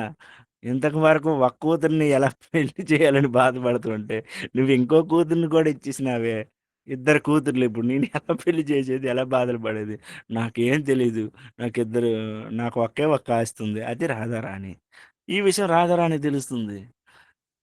అసలు నువ్వెవడవురా నన్ను ఇచ్చేయడానికి? ఆ! అసలు నువ్వెవరు అసలు? ఆ! నేను ఇచ్చేసాను. నీ సొమ్ములా ఫీల్ అయిపోతున్నావు అనేసి రాధారాణి, ఇతర సఖిలు లలిత, విశాఖ వీళ్ళందరూ అద్భుతంగా ఆహ్, అదే ఆ విధమైన లీలలు చేస్తారు. అసలు నువ్వు ఎలా నన్ను ఇచ్చేయడానికి అసలు నీకు నాకు సంబంధం ఏంటి? ఇలాగ అడిగేసరికి నాకు తెలీదు నేను ఇచ్చేసాను నిన్ను అంటాడు కృష్ణుడు. అదీ కాకుండా వేద మంత్రములతో ఇదిగో నీళ్ళు ఇలాగా నీళ్ళతో ప్రమాణం చేసి చెప్పేసాను. నువ్వు హ్మ్. అంటే ఇప్పుడు రాధారాణి ఏం చేయాలో తెలియక ఒక ఆలోచించిందనమాట. స్మార్ట్ కదా రాధారాణి. చాలా తెలివైన అమ్మాయి కాబట్టి ఏమని ఆలోచించింది, సరే ఒక తక్కిడ, తక్కిడంటారా? మీ వైపు ఏమంటారో? ఆహ్, 2 వైపులా తూలమానం చేసేది. మా శ్రీకాకుళం వైపు తక్కిడంటారు. ఆ! కొలమానం. ఆ రోజుల్లో కొలమానానికి ఉపయోగించేవారు. ఒకవైపు కేజీ గుండును పెట్టి, రెండో వైపు ఆహ్, ఇట్లా వస్తువులేసి దానికి సమానంగా ఇస్తారు. ఇప్పుడు కూడా అక్కడక్కడ చూడొచ్చు. ఇప్పుడైతే కరెంట్‌వన్నీ వచ్చేసాయి. అయితే రాధారాణి ఒకవైపు కూర్చోవడం, నేను కూర్చుంటాను. నాకు ఇప్పుడు నా వెయిట్ ఎంతుంటదో అంత గోల్డు ఏవైతే సిల్వరు ఇత్యాది జ్యువెల్లరీస్ ఉంటాయో మీరందరూ గోపికలందరూ ఒకవైపు వేయండి అనేసి ఆర్డర్ చేయడం జరిగింది. ఇంకా గోపికలందరూ వాళ్ళకున్నటువంటి వడ్డాణాలు, శృంగార ఆభరణాలు అన్నీ కూడా తెచ్చిపెట్టి ఒకవైపు తూకం వేశారు. తూకం వేయగానే అప్పుడు ఎంతైతే రాధారాణి బరువుందో అంతా అది తూగిందంట. ఇప్పుడు రాధారాణి అంటది, "నా ఇంత బరువు తూగింది కాబట్టి, ఈ బరువుని నీకిచ్చినట్లయితే ఈ ఆభరణాలన్నీ నన్నిచ్చినట్టే కాబట్టి, నన్ను నేను దానం కృష్ణుడన్నట్టు దానం చేసినట్టు అయిపోద్దనేసి" ఆ బ్రాహ్మణుడికి అన్ని నగలు అన్నీ ఇవ్వడం జరుగుతుంది. అప్పుడు బ్రాహ్మణుడు హ్యాపీ ఫీల్ అవుతాడు. హమ్మయ్య! నాకు కావాల్సినటువంటి ధనము అంతా లభించేసింది అనేసి తన కూతురికి వివాహం చేయడం. ఇప్పుడు కృష్ణుడు అబ్బో! రాధారాణి సామాన్యురాలు కాదే! మంచి స్మార్టే అనుకుంటాడనమాట. ఆ విధమైనటువంటి కొన్ని దివ్యలీలలు మనం ఇది కౌముది ఆ! ఇటువంటి గ్రంథాల్లో మనం చాలా ప్యూర్ కాన్షియస్‌నెస్‌లో ఉండేటప్పుడు అలాంటివి చదవాలి. లేకపోతే మన భగవద్గీత, భాగవతాలే మనకెక్కువ. అది. ఎందుకంటే నేను ఈ శరీరం కాదు, నేను ఆత్మని అనేటటువంటి జ్ఞానం ఉండాలి. అది లేకపోతే పని చేయదు. ఆ! ఇంకోటి 'గర్వాణ వన్' అనేసి ఒకటుంది. 'గర్వాణ వన్' అక్కడ 'మహాన్ మందిర్' అనేసి ఒక మందిరం ఉంది. చాలా ఫేమస్ అనమాట అది. అది చుట్టుపక్కల అనేకమైనటువంటి వృక్షాలతో ఉంటుంది. దాని మీద రీసెంట్‌గా కొన్ని గొడవలు కూడా జరిగాయి. ఈ కొంతమంది ఉంటారు కదా! దొంగ వెధవలు. వాళ్ళందరూ ఆ వృక్షాలను కొట్టేసి అమ్ముకోవడానికి చూసారు. కానీ చాలామంది సన్యాసులు, సాధువులు తన ప్రాణాలు తీసిన తర్వాతే ఆ వృక్షాలను తీయండన్నారు. ఎందుకంటే ఇది రాధాకృష్ణుల యొక్క దివ్యలీలలు జరిగేటటువంటి ప్రాంతం అనేసి. ఆ తర్వాత వాళ్ళు ఎలాగోలాగ ఉపసంహరించుకోవడం. అది లీగల్‌గా ఇప్పుడైతే లీగల్‌గా అక్కడ ఏమీ చెంచడం గాని, ఒక మొక్క గాని తీసినా సరే కేసవుద్ది. అయితే ఆ మందిరంలో ఆ! ఒకసారి ఒక దివ్యలీల జరిగింది. అదేంటంటే రాధారాణిని బాగా అంటే మంచిగా అందంగా అలంకరించుకొని కృష్ణుడి కోసం ఆ అడవిలో వెయిట్ చేస్తుంది. ఎప్పుడును రాధాకృష్ణులు వాళ్ళ దివ్యలీలలు చేయడానికి అక్కడక్కడ ఈ వనంలోన, ఆ వనంలోన రకరకాల వనాల్లో వాళ్ళు గోపికలందరూ కూడా రాసలీలలు ఇటువంటి దివ్య నాట్యాలు అన్నీ చేసుకునేవాళ్ళు. అటువంటి ఒక ఒక వనమే గర్వాన వనం అన్నమాట. ఆ! ఈ వనంలో ఏంటంటే ఒకసారి ఆహ్, అదే మంచిగా అలంకరించుకొని వచ్చినటువంటి రాధారాణిని చూసి ఎంత బ్యూటిఫుల్‌గా ఉందనేసి కృష్ణుడు బాగా ఇదైపోయి, "నువ్వు చంద్రుడిలాగా చాలా అందంగా ఉన్నావే! నీ ముఖం చంద్రబింబంలాగా ఉందనేసి" అన్నాడు. అప్పుడు రాధారాణికి విపరీతమైన కోపమొచ్చింది. "ఏంటి నేను నా మొఖం చంద్రబింబంలాగే ఉందా? చంద్రుడికి మచ్చలుంటాయి. నాకు మచ్చలున్నాయా? చంద్రుడు కృష్ణ పక్షము వచ్చినప్పుడు అలా అలా తగ్గిపోతూ ఉంటాడు. నేను అలాగా నా అంతం తగ్గిపోతుందా? అంటే నన్ను తక్కువ చేస్తున్నావనేసి కృష్ణుడి మీద విపరీతమైనటువంటి కోపాన్ని చెంది అలిగి ఆ! అమ్మవారు అలిగి ఆ కృష్ణుడి నుండి దూరంగా వెళ్ళిపోద్ది. అప్పుడు ఓరి నాయనా! నా ఉద్దేశ్యం అది కాదు. నా అంతను పొగడ్డానికి ప్రయత్నిస్తే కృష్ణుడి యొక్క అది విఫలమైపోయిందనమాట. కృష్ణుడు ఏం చేయాలో తెలియక ఆ! ఆ గహ్వర ఆహ్, ఆహ్, వనంలోనే రాధారాణిని వెతుక్కుంటూ రాధారాణిని ఎలాగైనా నవ్వించాలనేసి కృష్ణుడు ఒక నెమలి వేషాన్ని వేస్తాడు. నెమలి వేషం వేసి రాధారాణి ముందలకెళ్ళి రాధారాణి కృష్ణుడు చూడకుండా అటువైపు మొఖం మూతి తిప్పుకుంటూ అలాగా కోపంతో ఉండేటప్పుడు ఎటువైపయితే మొఖం తిప్పుకుందో రాధారాణి అటువైపు కృష్ణుడు వెళ్ళి అలా డాన్స్ చేస్తూ నెమలి రూపంలో వెళ్ళి అంటే నెమలి ఎలాగుంటుంది? నీలవర్ణంగా ఉంటుంది గదా! ఈ ఇది చూస్తే కొంచెం నల్లగా ఉండి చాలా అందంగా ఉందంట నెమలి. కృష్ణుడు కూడా నీలమేఘశ్యాముడే. మొన్న మనం చెప్పుకున్నాం ఒక శ్లోకంలో నీలకంఠ అనేసి. ఎందుకంటే కృష్ణుడి శరీరం నీలగా ఉంటుంది. నెమలి యొక్క కంఠం కూడా నీలంగానే ఉంటుంది. కాబట్టి ఆ విధంగా ఇదేదో కొంచెం డిఫరెంట్‌గా ఉందే ఈ నెమలి.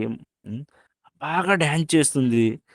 వర్షం వచ్చినప్పుడు కదా డాన్స్ జేస్తుంది. కానీ వర్షం లేకుండా కూడా ఆ అందాన్ని, ఆ యొక్క నెమలి అందాన్ని చూసి ఈ రాధారాణి ఏమంటే ఇంకా ఆ నృత్యానికి సరిపడినట్టు ఆహ్, తాం తక్కడ తాయిం తక్కడ అంటారు గదా!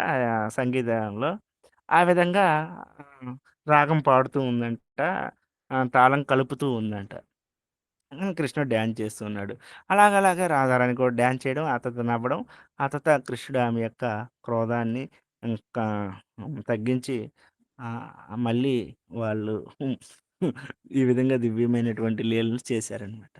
అయితే అటువంటి లీలలు చేసేటటువంటి సమయంలో ఒక మహాసాధువు గొప్ప సాధువు హ్మ్.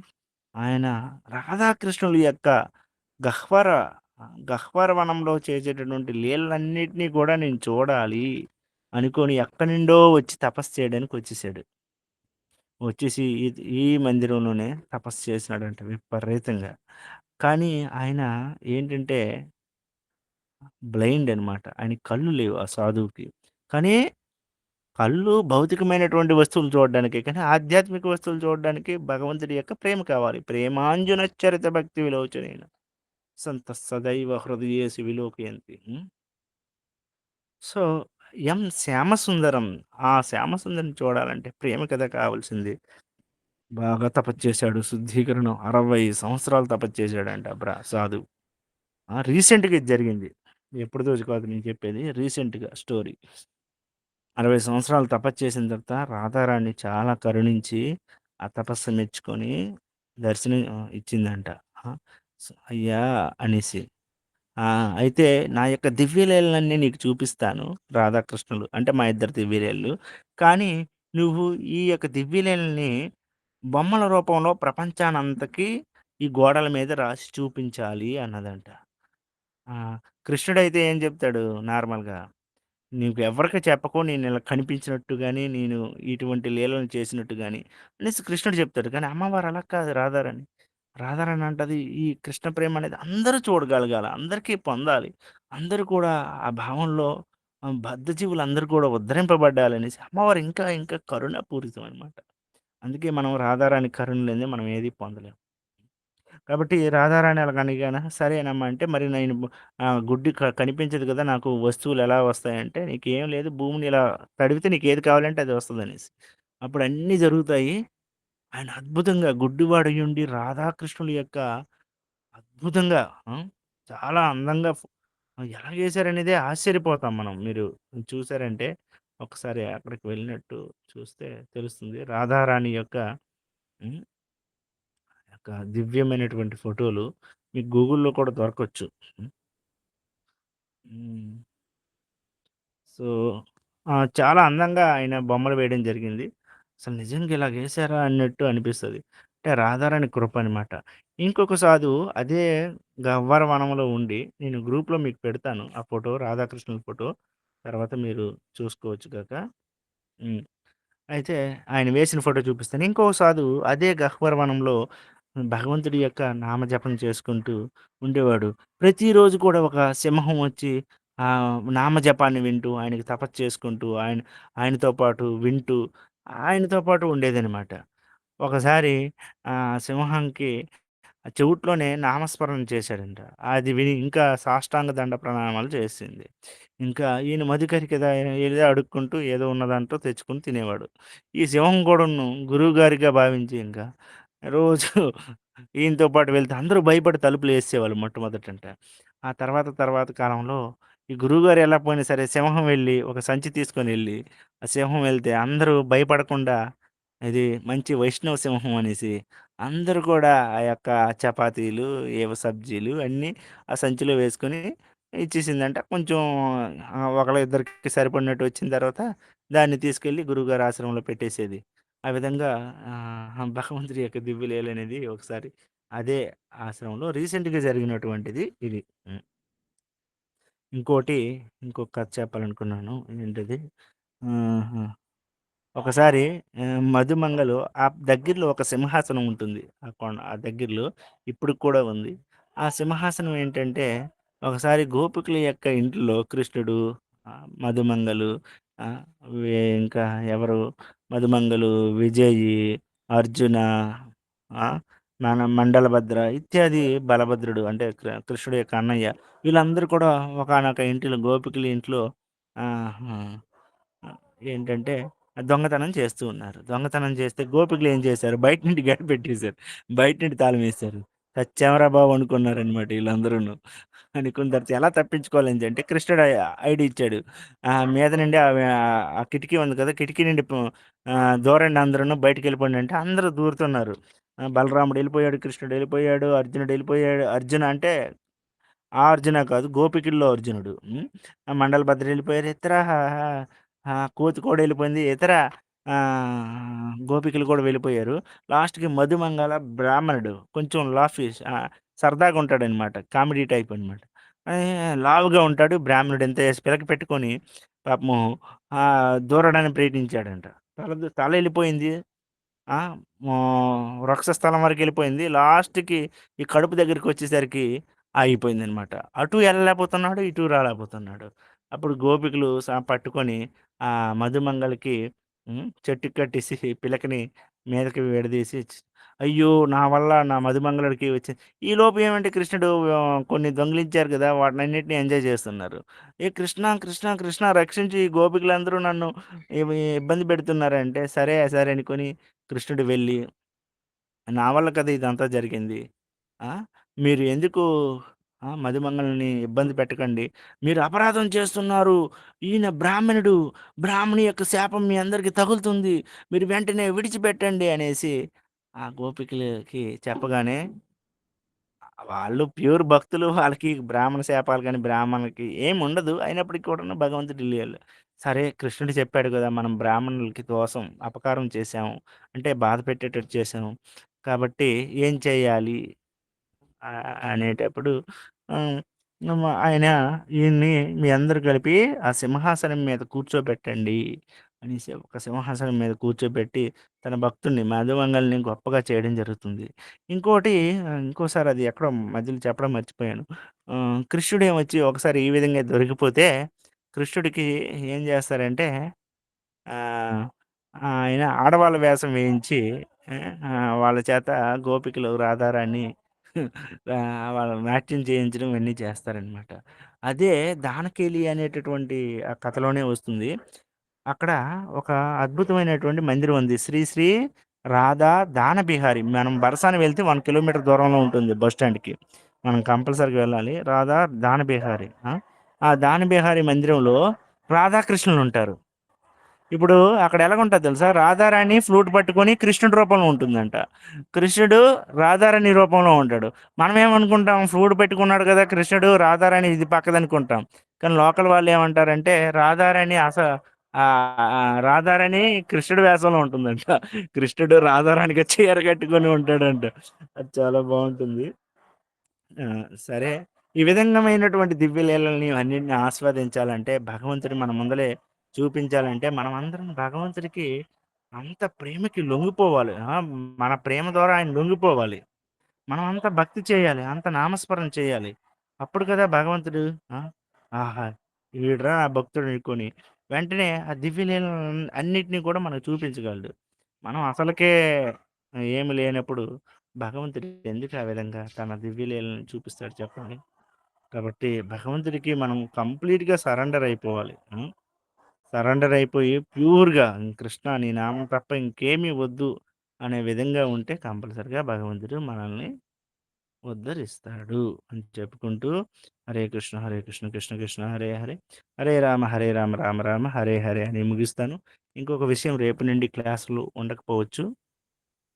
ఎందుకంటే రేపటి నుంచి నేను 3 రోజుల నుండి తిరుపతి వెళ్ళడానికి ట్రై చేస్తూనే ఉన్నాను. నాకు టికెట్ దొరకట్లేదు. సరేలే అనేసి ఈ దగ్గరలో ఆహ్, జగన్నాథపురి ఉంది కదా! అనేసి ట్రైన్ చూస్తే టికెట్లు దొరికినాయి. ఇదేదో విచిత్రంగా ఉంది అనుకోని అటు టికెట్ తీశాను. కాబట్టి రేపు జగన్నాథపురి, ఎల్లుండి రథయాత్రకి వెళ్ళబోతున్నాను. సో, రేపు నుంచి క్లాసులుండవు. ఒక ఎన్ని రోజులో అక్కడున్న నేను ఎన్ని రోజులు ఉంటానో నాకు తెలీదు కాబట్టి, ఇదేంటబ్బా!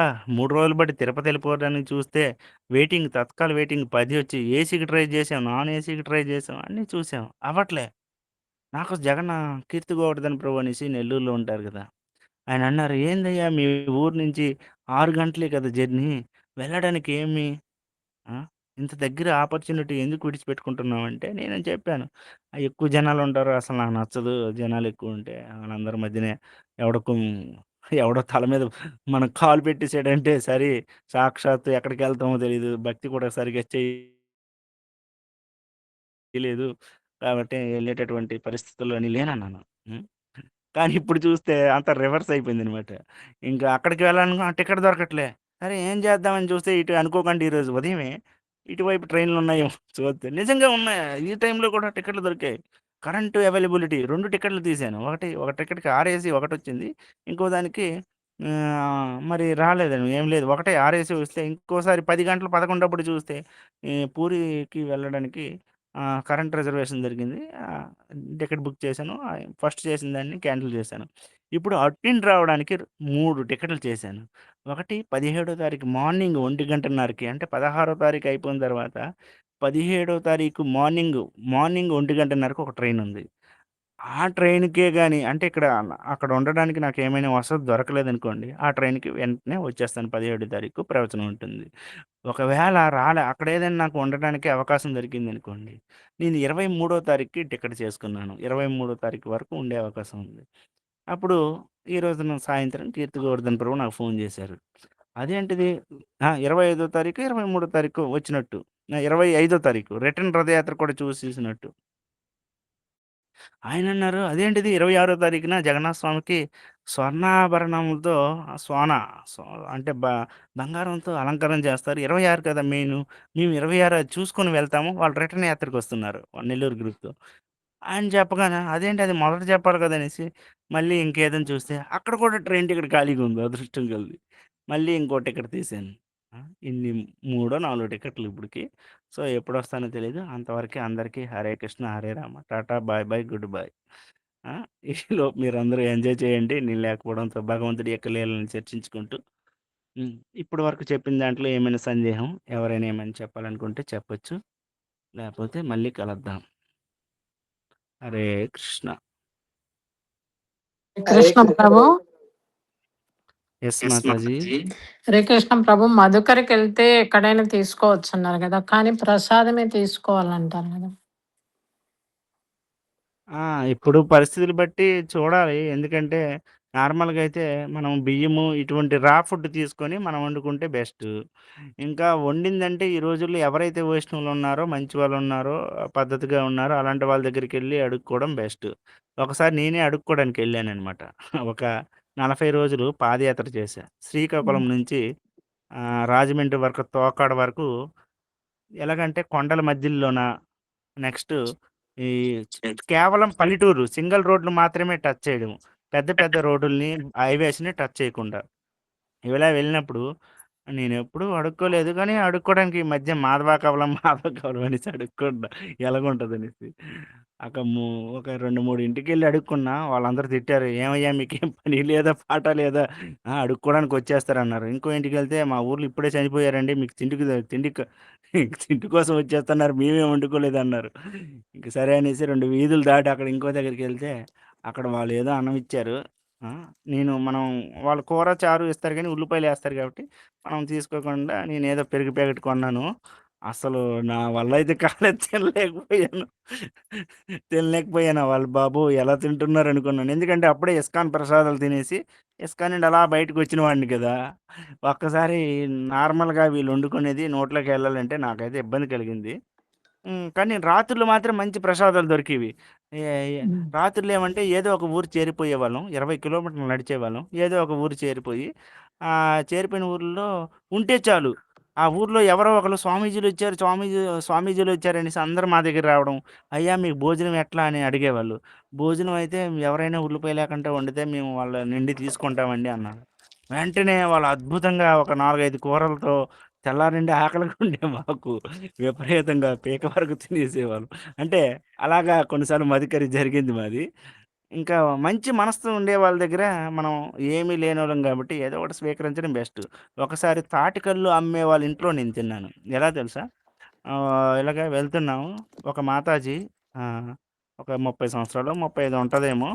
ఆమె "స్వాములు ఎక్కడికెళ్తున్నారు?" అన్నది. అప్పుడు నేనన్నాను, మాతాజీ మేము తిరుపతి వరకు వెళ్తున్నాము. ఇలా పాదయాత్ర చేసుకుంటూ" అని చెప్పాము.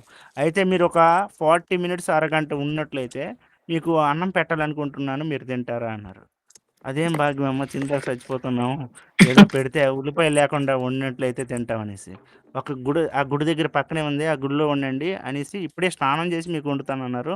వెంటనే స్నానం చేసి మాతాజీ ఓన్లీ 40 మినిట్స్‌లో 3 కూరలు, పప్పు, ఎన్నో వెరైటీలు చేసి పెట్టేసింది. ఆశ్చర్యం. 40 మినిట్స్ తర్వాత మనం పిలిచింది. వెళ్ళాము. అద్భుతంగా ఆమె. ఆళ్ళేమంటే ప్రేమగా, భక్తితో సాధువులకివ్వాలనే ఆ మనస్తత్వంతో చేసినారు గాబట్టి, మేమైతే స్వీకరించామనమాట. ఇంకొక రామకృష్ణ ఆయన. ఆయనైతే అన్నీ తినేస్తాడు. చేపలు కూడా తినేస్తాడు. అది వేరే విషయం. నేను తినను గదా! కాబట్టి ఈ విధంగా అంటే మధుకరి అంటే మరి ఇంక అంతే తప్పదు మాతాజీ. ఏదో దాంతో సరిపెట్టుకోవాలి. అన్నీ కావాలి సదుపాయాలు అక్కడ బంగాళదుంపలు, ఏంటిది ఆవాలు తక్కువైనాయి, జీలకర్ర తక్కువైందంటే కుదరదు. ఏదిస్తే అది తీసుకోవడం, భగవంతుని నామజపం చేసుకోవడం అనేసి నా పద్ధతిలో నాకర్థమయ్యే విధంగా నేను జెప్పాను. మరి ఒక్కొక్కళ్ళు ఒక్కోలాగా చెప్తుంటారు. అది వాళ్ళ ఇష్టం. Hare thank you Krishna. Prabhu. Hare Krishna. Hare Krishna Mataji. Mostly ఏమంటే బెంగాల్లో వెళ్ళామనుకోండి, ఎవరింట్లో చేపలుండవు. బ్రాహ్మణ్ ఇంట్లో కూడా చేపలు. హరే కృష్ణ, హరే రామ అంటారు. వైష్ణవులు కూడాను చేపలొండుతారు. మరి వాళ్ళ ఇంట్లో మనం తినకూడదు కానీ, హరే కృష్ణ ఏం చేస్తాం? ఇప్పుడు మనకే ఏమి లేదంటే మనం తినలేకుండా అయిపోతాం. మన కోసం రాధారాణి, కృష్ణుడొచ్చి నోట్లో పెట్టరు ముద్ద. మనం అంత భక్తి చేయలేదు. అంత భక్తి చేసినోళ్ళమైతే రాధారాణి వాళ్ళిస్తారు. అప్పుడు కూడా నువ్వు జీవ గోస్వామికో, ఎవరికో గోస్వాములకి అలా ఇస్తుంటే, సనాతన గోస్వామి, రూప గోస్వామి చెప్తారు. అయ్యా! నువ్వు రాధారాణికి ఎందుకు పనిస్తున్నావు? నువ్వు టైంకి తినొచ్చు కదా! తినకుండా రాధారాణికి వండి పాపం ఆమె కష్టపడుకొని వస్తుంది. నీకు పెట్టడానికి వస్తుంది.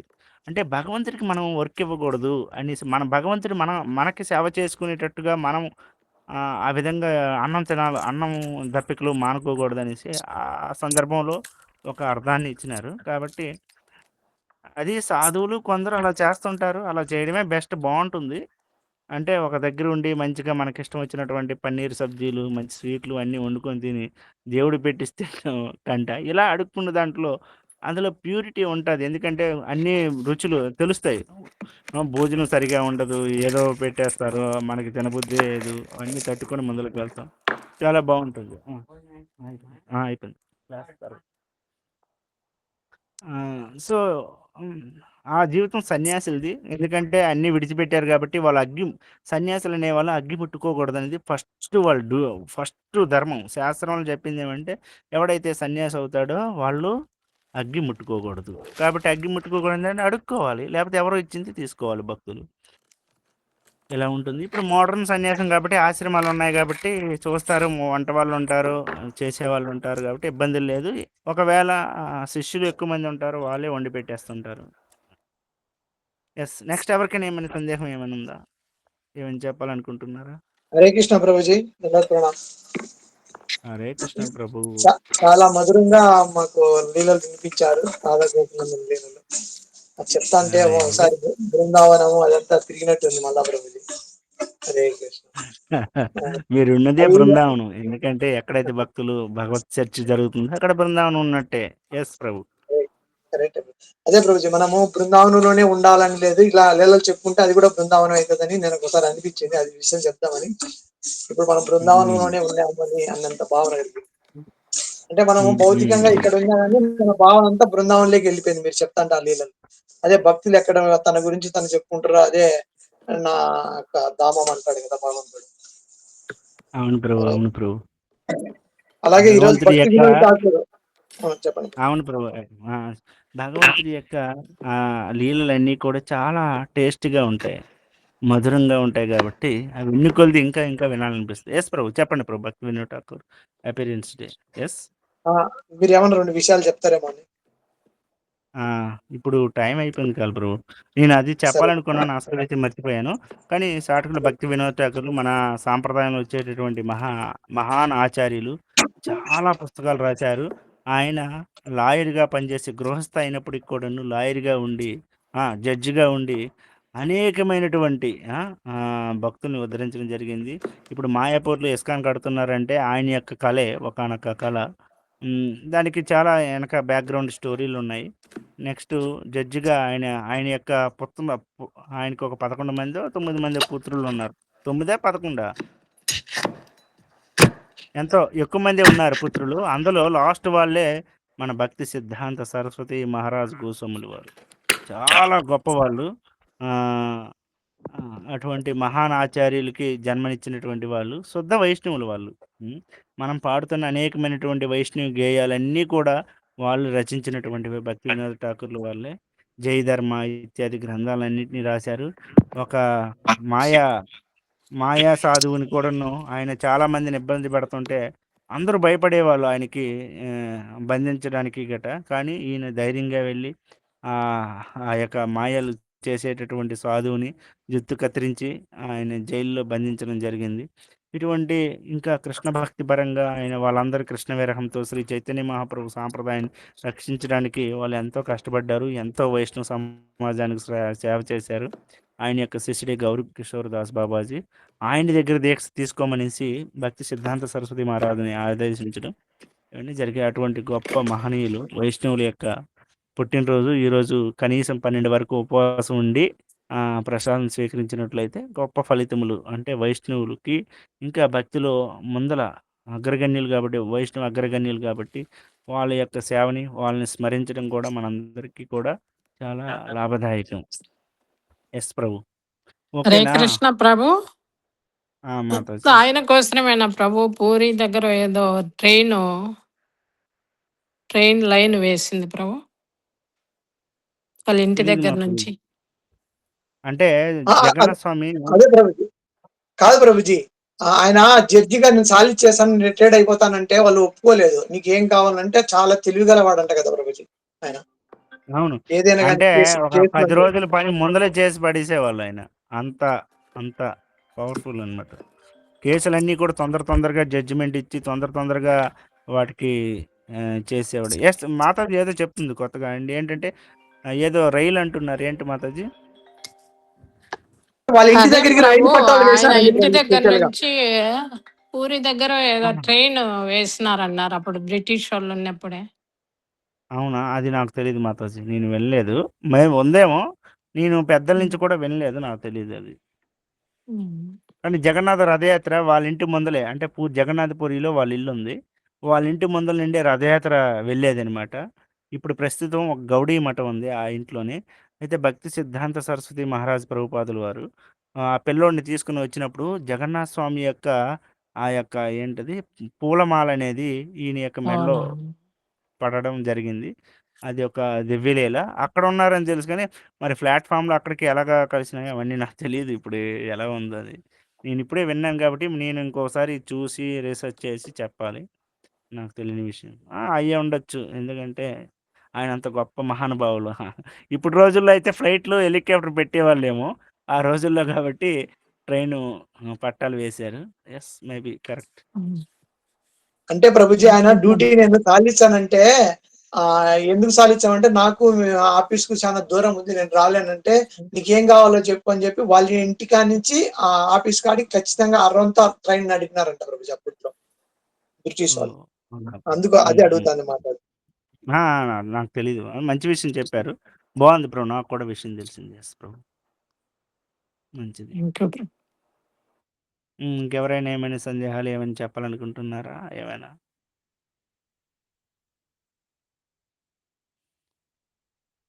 సరే ఎవరికేం లేవు.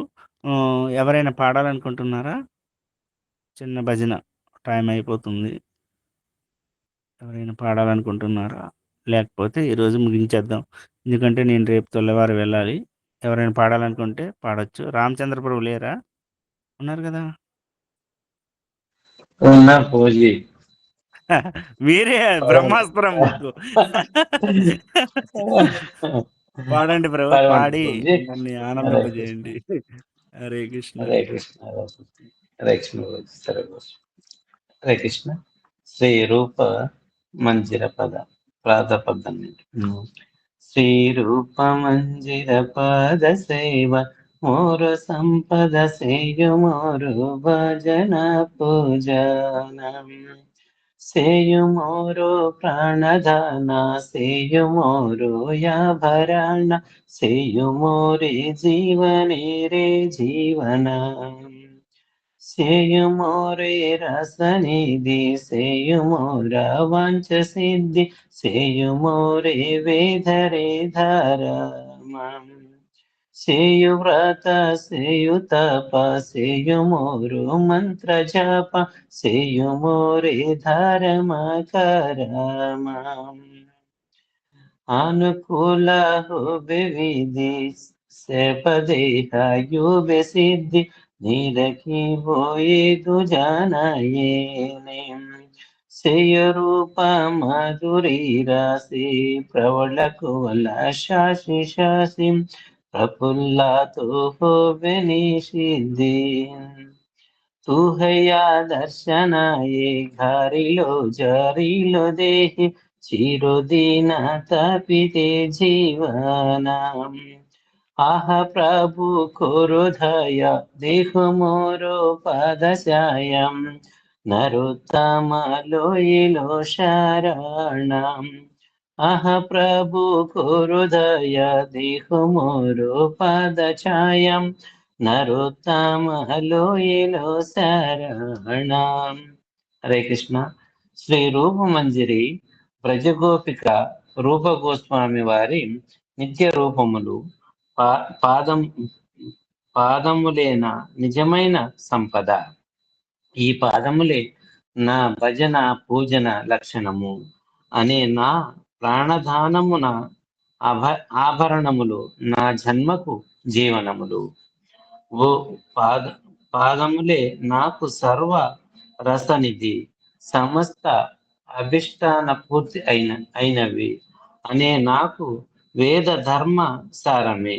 నా వ్రత నా తప నా లక్షణము నా మంత్ర జపము నా సమస్త ధర్మ కార్యముల ప్రయోజనము ఆ పాదములే. ఆ పాదముల బలముసే నా అన్నియును భక్తికి అనుకూలమైతాయి. ఆధ్యాత్మిక సిద్ధి కలుగుతుంది. నా చక్షువులతో నేను వాస్తవముగా చూడగలను. శ్రీ రూపమంజరి దివ్య పాద విశిష్ట సౌందర్యము నా హృదయ కమలముపై దేదీప్యమాన చంద్రుని వలె రేయింబవుళ్ళు ప్రకాశించుచు నా దుఃఖతమగు ఆత్మకు ఉపశయాన్ని కలిగింపజేస్తాయి. మీ విహానమనడి సర్ప విషయముషే నా ఆత్మ వృధా అయినది. నా జీవితము దుఃఖముతో నిండినది. ఓ రూపమంజరి, నా ఎడ దయగొని మీ పాద పద్మ ఛాయను నా కొసగము. ఈ నరోత్తమ దాసు మిమ్ము ఆశిస్తున్నాడు. హరే కృష్ణ ప్రభుజీ.